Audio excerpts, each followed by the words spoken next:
surtout l'occasion de faire connaissance avec Pierre Maudet. Voilà. Comment tu te qualifierais, puisqu'on va quand même un petit peu mélanger politique et Internet, dans ce qui pourrait être ta présentation? Alors, je suis politicien local, puisque je suis un des 5 maires de Genève, on est 5 à partager la tâche. Et puis ce soir, je suis là, non pas comme geek, parce que je suis loin d'en être un, mais comme peut-être un des rares politiciens à Genève à mettre beaucoup de poids sur les questions de technologie d'information, de réseaux sociaux et de communication.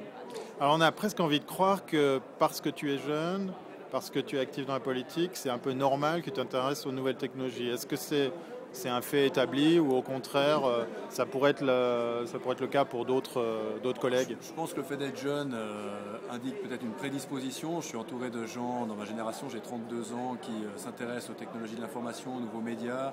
J'ai un contact facile avec par exemple Laurent Haug, des gens comme ça.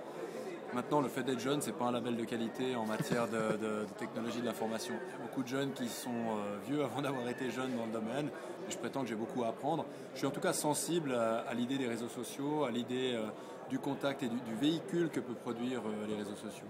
On a l'impression quand même en politique que l'usage de ces outils font toujours un peu peur, qu'on n'arrive pas à les appréhender, que c'est peut-être pas forcément utile. Qu'est-ce que toi tu peux répondre par rapport à ça, puisque tu commences à les utiliser? Je pense que c'est vrai. Le politicien, il a besoin de maîtriser son environnement. Et la maîtrise de l'environnement, elle passe par sa connaissance et par sa connaissance des outils. Et de ce point de vue-là, les mises à jour régulières, la complexité du domaine fait que souvent, les technologies de l'information, ça peut rebuter le politicien. Maintenant, on a quelques exemples plus à l'ouest, je pense notamment aux États-Unis, mais même en France, où on voit que finalement, Internet, les réseaux, c'est un potentiel extraordinaire. Et ce que je regrette, c'est qu'en Suisse, comme souvent, on se réveille tôt, mais on se lève tard. On a l'impression qu'il y a l'effet avant-après Obama, hein, c'est souvent ce qui est cité. On voit les budgets qui ont été alloués sur sa com. Mais pour revenir à la Suisse, est-ce que le fond du problème, c'est pas plutôt le problème de l'ego? Oser s'exposer, oser parler à la première personne, oser utiliser un support qu'on peut contrôler tout seul. Est-ce que c'est peut-être pas là, justement, la piste, l'explication? Oui, en Suisse, je pense qu'il y a l'impact et l'influence des traditions, le fait qu'on a de la peine à sortir des sentiers battus. Et puis, je le disais tout à l'heure, la difficulté de se projeter dans un domaine qu'on ne maîtrise pas complètement. On est des perfectionnistes, on aime l'horlogerie, les mécanismes compliqués.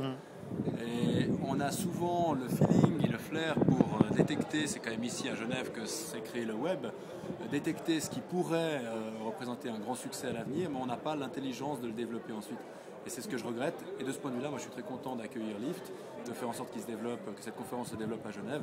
Je pense qu'il y a un potentiel énorme et j'aimerais que ce potentiel il s'exploite d'abord ici. Avant-dernière question, on reviendra sur Lift. Quel conseil, quel truc, quelle astuce ou recommandation tu donnerais à ceux et celles qui hésitent encore justement d'utiliser ces outils, par exemple en politique? J'aurais envie de dire aux politiciens qui hésitent, ne cherchez pas des gains de productivité, à gagner du temps. C'est un peu ce que je ressens dans mon entourage quand on parle technologie de l'information, parce que ce serait faux. Ce qu'on doit chercher à travers Internet, à travers les nouveaux réseaux, c'est davantage d'entrer en contact et de chercher des nouveaux impacts par rapport à ces technologies. Donc d'y aller en tâtonnant puis de prendre le risque de se lancer. Dernière question, on est là dans un très très beau lieu, accueilli par la ville de Genève. À quoi tient ce mariage avec Lift? Ça part d'un coup de cœur pour le fondateur de Lift et l'idée qu'il véhicule.